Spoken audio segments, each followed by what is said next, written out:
So, good morning. May I request everyone to please stand up. Stand up muna kayo. So, ganito lang. Mag-exercise lang po kami ng konti. Exercise lang po tayo kasi medyo nakakaiyak yung ating song. Ano po? Medyo nakaka-overwhelm. So, para lahat po tayo gising. So, gusto ko lang po na mag-exercise tayo. Sundan niyo lang po ako. Madali lang naman po eh. Ganyan lang po. Ganyan. Isang kamay lang. Kanan. Kanan lang po. Kanan.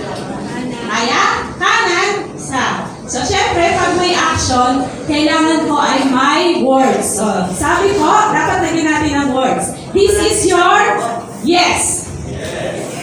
Practice nga? Yes. Yes. And syempre, dapat po sa kaliwa naman is action po muna, syempre. Ang action natin ay ganito. Ganyan. Ganon. Ganyan. Saka ganon. Diba? Ganyan. Ganon. Kaliwa. Kaliwa kamay naman. Kaliwa. Tapos, ganon muna. Tapos ganon. Yan. So, lagyan natin ng words. This is your, sabi nga kanina, no. No and wait. Diba? No and wait. So, this is your yes. And this is your no and wait. Kaya po ba natin pagsabayin? Sige nga, practicing po. Sabay kanan at kaliwa ng action ng no and yes and wait. 1, 2, 3, go. Sorry, pianista. Ano po? Kaya? So, hindi po kaya. No. Sabay po. Kailangan sabay. Meron po ba nakagawa ng sabay? Wala. So, very good. That's good po. Exercise din naman natin yan. So, pwede na po tayo. Pingit po muna natin yung ating mga mata. And then, sandali lang po manalangin lang po tayo. Hallelujah, Jesus. Hallelujah, Father God. We ask for your presence, oh dear God, today, Panginoon, sa mga mahahayag, Panginoon, bigyan mo po kami ng tenga mula sa aming mga puso, Panginoon, na makita namin kung ano ang nais mong maipahayag ngayong umaga, Panginoon. Tulungan mo po ako, Panginoon. Anoint me with your Holy Spirit, oh God, at pakalinisin mo po ng iyong banal na dugo, Panginoon. Maging kaming lahat narito ngayon, we declare victory over your word, oh God. Sa pangalan ni Jesus, Amen. Amen. So, thank you po. Palakpakan po natin yung mga sabihin. Very good po, di ba? So, sabi nga dyan, bakit ganun yung exercise natin?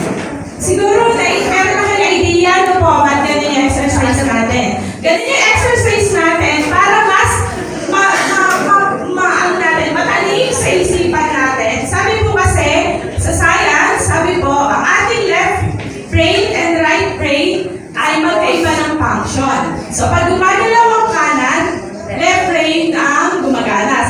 Sabi lang ni teacher, tama daw ako. Sabi ko, pagka naman yung left part of your body, right mind po ang nagpa-function. Pero ganyan po, pag nagdidisiplina din tayo or pag nagdidesisyon tayo sa buhay, hindi po pwedeng sabay. Tama? Hindi pwedeng sabay. Pag sinabi mong yes, yes. Pag sinabi mong no, no.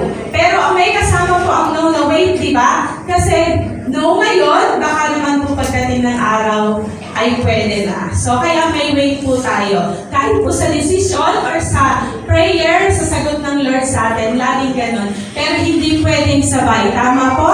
So, sa parents din po, husband and wife, hindi pwedeng magkaiba na desisyon. Dapat po parehas. Pag sinabi niyo pong no sa mga anak niyo, it's a no. And pag sinabing yes, it's a yes. Para wala pong conflict. Kasi hindi naman po talaga natin kaya pagsabayin. Katulad kanina ng action natin.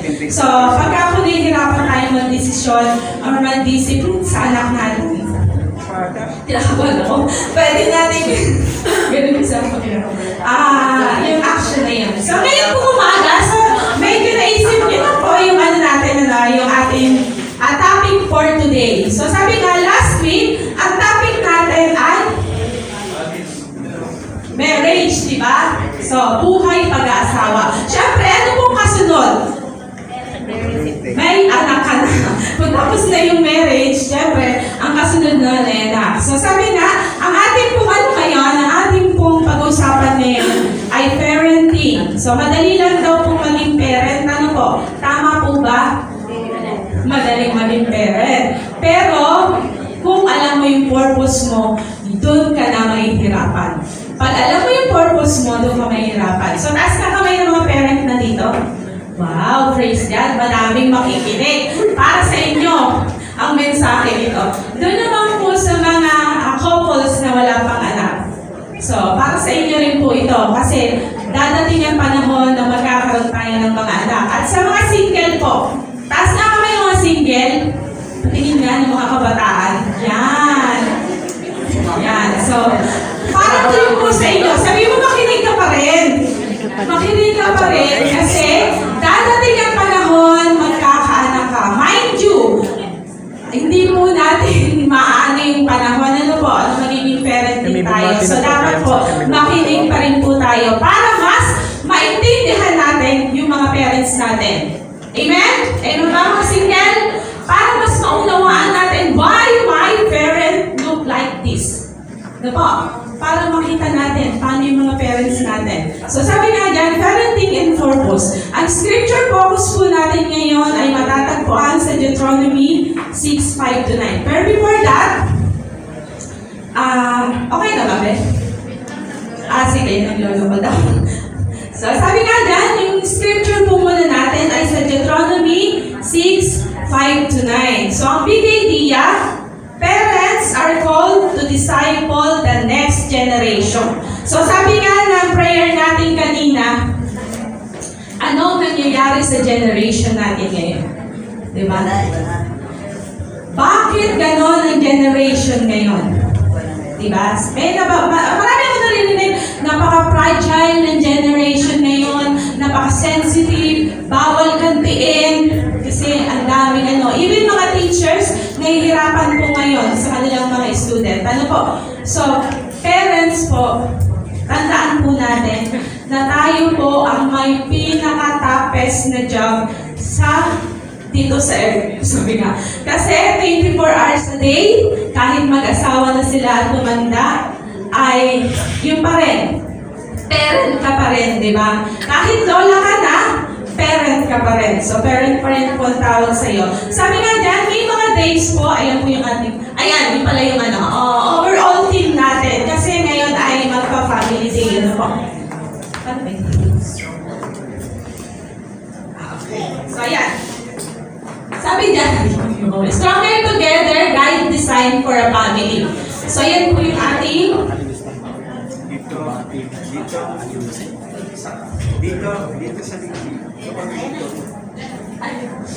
the foundation of family. Week 1 natin, tapos yung week 2, usapang pag-aasawa. So, ngayong week, ayun, doon. So, wait lang.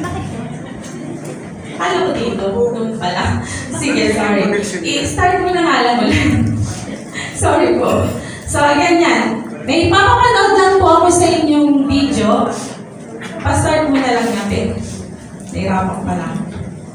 Yan. So, sandali lang naman po yan. ilaw. What are you teaching your child? No! Why, stupid? Children see, children learn. Color on paper, not the wall. Let's clean this up. Okay, so okay. Your actions become their actions. Here, draw your own paper. Learn to guide your child in a public. No! Stupid! Go in the room right So, now! very What are you teaching your child? No! Why, stupid? yan. So, sabi nga dyan, nakita natin yung message. Pero sabi nga, ang pagiging parent, toughest job po natin yan. So, napakahirap na trabaho na pinagkaloob sa atin ng Lord. Kasi may mga days po na stressful. Amen? May mga days na overwhelming. May mga days po na nalulungkot tayo. At may mga days po na nagiging effective parent na ba ako? Nagiging effective ba akong nanay? Nagiging effective ba akong tatay sa anak ko? So, napakaano po, no? Pero, syempre, blessing po yan, ang pagiging parent. Ano po? Blessing din po yan. At may reward tayo dyan. Syempre, lalo na, katulad ngayon, kuha na ng card, di ba? So, maraming may mga matataas na grade. So, ang sarap may anak na matalino. Ang sarap na may anak na mabubuti. Ano po? So, blessing po para sa atin ang maging parents. So, nung umattend nga po kami ng kuha na ng card ng Kulyanin Ellen, merong isang nanay doon na late 20s at yung anak niya is 1-year-old. Pinapakain niya ng fishball and then na-choke yung bata. So, nataranta po kaming lahat. Talagang na-choke siya. Pinita mo sa nanay niya, nanginginig siya, pati kami nakatingin, ninenervous na rin. Pero meron mga ibang nanay na sigaw ng sigaw, pero siya hindi lumalabas sa bibig niya. Wala kang maririnig sa kanya. Alam mo po, ginanon yung baby niya, tapos yun dito, nailuwa din.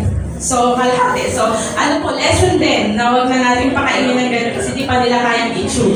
So, nailuwa din. So, nung pag-iluwa ng gano'n ng bata, itakbo na siya ulit. And ang daming mga nanay nandoon, iba-ibang klase po talaga ang nanay. Ano po? Kasi may mga nanay akong naririnig na pinagalitan niya yung nanay na naka-choke. Kasi ikaw, bakit mo pinapakain yung bata? At ikaw malitin pa. Alam mo yun? Sabi ko nga, iba-iba talaga yung mga nanay. Ako din nervous sa'yo, very yan. Pero ako, nakatingin lang ako sa kanya at tinitingnan ko siya. Binilan sila ng tubig, pinainom yung bata. Lahat ng nasa paligid, yung bata ang tinitingnan. Eh, okay yung bata kasi umiyak na siya eh. Pag umiyak yung bata, okay na siya, di ba? Pero yung nanay, ramdam na ramdam ko siya. Yung dalahin niya, ang hirap maging nanay, ang hirap maging parent. Kasi hindi mo alam sa ginagawa mo, buhay ang kapalit. Pero ano ba, pinakain ko lang naman siya eh. Ano pa na yun? Ayan, pinakain ko lang naman siya eh. Sabi ko nga doon, sabi nga ng nanay, pinakain lang naman daw niya yung anak niya. Pero sabi ko nga, hindi na, mind you, magiging trauma sa nanay na yun. Hindi niya na pakakainin yung anak niya ng fishbowl. Ano po? So sabi nga, sa sobrang nervous niya, sabi ko sa kanya, good job ka. Kaya talagang siya yung hinimas ko, at siya yung kinumusta ko, at siya yung sabi ko uminom ng tubig. Kasi hindi niya mailabas yung nararamdaman niya. Alam mo yung dumating yung asawa niya, ine-explain niya kung anong nangyari. Ang hirap ano po. So, naasalalay sa ating parent ang generation ng mga bata ngayon. So, bakit nga ba gano'n ang generation ngayon? So, sabi nga dyan sa scripture natin ngayon, may mga big question po. Hindi natin pag-uusapan dito kung paano tayo mag-parenting style. Ano po? Kasi kanya-kanya tayo ng parenting style. Minsan nga, yung parenting style mo sa panganay, iba kay bunso. Kasi magkakaiba ng ugali po ang ating mga anak. Ano po? So, iba-iba ang ating parenting style. So, dapat po, tayong parent ang nakakilala sa mga anak natin. Amen? Dapat kilala natin sila. Kasi kung hindi rin natin sila tuturuan, iba ang magtuturo sa kanila. So, sabi nga dyan, ang pag-uusapan natin ngayon ay hindi yung kung paano mo palakihin sa labas. Ang pag-uusapan natin ngayon at ang big purpose po talaga na din-design ng Lord para sa ating mga parent is yung spiritual ng mga anak natin. Amen. Spiritual po ang pag-uusapan natin ngayon, ano? Kasi yun po yung big question dito. Ginagawa ba natin mga parents? So, amen po. Good job po sa mga parent dito ngayon na yung mga anak nila ay kasama nila. Yan. So, palakpakan naman natin ang Lord. Mga po yung parents na ito. So, encourage din po namin kayo na talagang isama yung mga anak nyo. Magugulo po talaga sila. Pero talagang kailangan nilang lumapit sa Lord. And sabi nga yan, dapat po, priority natin sa tahanan ang pagbabasa ng Bible. Diba? Binabasahan ba natin sila ng Bible? Ini-encourage ba natin silang umattend sa mga gawain? Ginagawa ba natin priority ang pag-aaral ng salita ng Diyos? Nagme-memorize ba tayo? Nagme-memorize. Amen. So, yun yung po mga question natin ngayong umaga na nais ko lang i-impart sa inyo. Huwag po natin, tandaan po natin na, tandaan po natin na, sabi nga dun sa nag-viral, di ba? Minsan kasi, inaasa ng mga parent ang paggabay sa mga teacher. Sa mga teacher, sa Sunday school teacher, sa pastor, at sa mga yaya, o kung sino man po. Ano po? Pero sabi nga dyan, marami na daw po sa society natin ngayon ang mga parent, pero hindi nagpe-parenting. Ano po? Hindi ginagabayan yung mga anak. So dapat po, sabihin mo sa katabi mo, gabayan mo na yung anak mo. Kasi, yan. Kasi, may ibang magtuturo dyan. So nakita niyo naman sa Jessica Sobo, ano po, ang daming nagtuturo sa mga bata. Oh, si cellphone na ang magiging nanay at tatay niya. Si cellphone na ang kanyang kaibigan. So sabi nga dyan, paano ka magiging parent? Siyempre magiging parent ka kung alam mo muna yung purpose mo. Ano po? Ano nga ba ang purpose mo? Oh. Ano nga ba yung purpose mo? Understanding your purpose. Ano ba? Yan. Parenting with purpose. So, sabi nga dyan, ano nga ba yung purpose natin bilang parent? So, minsan po, pag dalaga pa lang tayo, di ba, naisip natin, ano nga ba talaga ang purpose ko sa buhay? Di ba? Yung purpose natin sa buhay, ano ba? Pero nung nagkaanak na tayo, di ba, nakita natin na may purpose pala ang buhay ko. Ano po? Nakita natin na may purpose po tayo. So, nanay ko nga po, kasi nga dahil lola na siya, matanda na siya, ay maagang namatay yung tatay ko. So, dumating siya sa point na nalungkot na siya. Sabi niya, parang wala ng purpose sa buhay ko. Pero nung nagkaroon po ako ng anak, ay mas special needs, ma'am. So, ano po, special needs po yung anak kong pangalawa. So, sabi ng nanay ko, lalo na nung nahihirapan akong tanggapin yung sitwasyon ko, sabi niya, anak, alam ko na kung ano ang purpose ko. Purpose ko pa na mabuhay sa mundo kasi kailangan mo pa ako. So, yung mga nanay dyan na nalulungkot na, no? Minsan kasi ganun na tayo na may sariling pamilya na yung mga anak natin, sasabihin nila na wala na sigurong purpose ang buhay ko. Pero meron pa pala. So tayo po mga parent, may purpose po ang buhay natin. Nung magkaanak na tayo, ano po? So sabi